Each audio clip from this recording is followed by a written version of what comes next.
जी राधे राधे। हम अपनी यूट्यूब चैनल पे आप सबन लोग स्वागत करत हई आप लोगन के।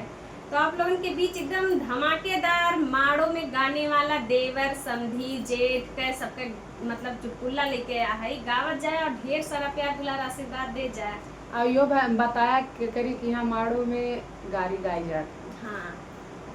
गिरे गिटवा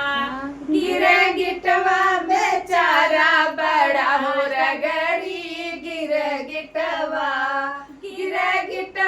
बेचारा बड़ा हो रगड़ी, गिरे गिटवा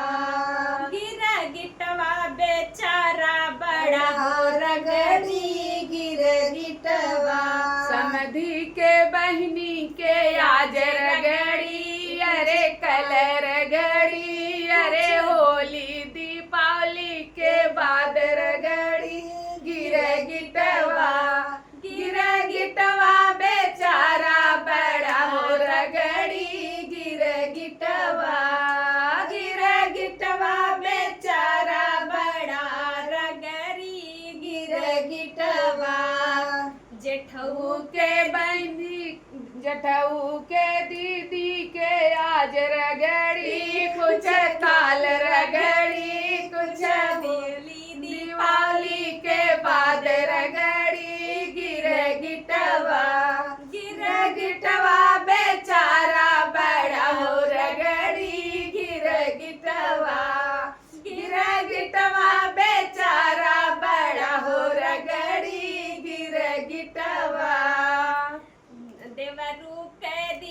देवरू के बुआ के आज रगड़ी, अरे कलर रगड़ी, थोड़ी दिया दीपावली के बाद रगड़ी, गिरे गिटवा बेचारा बड़ा हो रगड़ी, गिरे गिटवा बेचारा बड़ा रगड़ी, गिरे गिटवा बेचारा बड़ा हो रगड़ी, गिरे गिटवा बराती साले के बहिनी के रगड़ी, आज रगड़ी, कुछ दिया दीपावली के बाद रगड़ी, गिरे गिटवा बेचारा बड़ा हो रगड़ी, गिरे गिटवा दुल्हे के बहनी के आज रगड़ी, कुछ काल रगड़ी, कुछ दिया दीपावली के बाद रगड़ी, गिरे गिटवा बेचारा बड़ा हो रगड़ी, गिरे गिटवा बेचारा बड़ा हो रगड़ी, गिरे गिटवा। गाना कैसा लगा कमेंट में बताइएगा और बहुत मजेदार है, पूरा सुनना।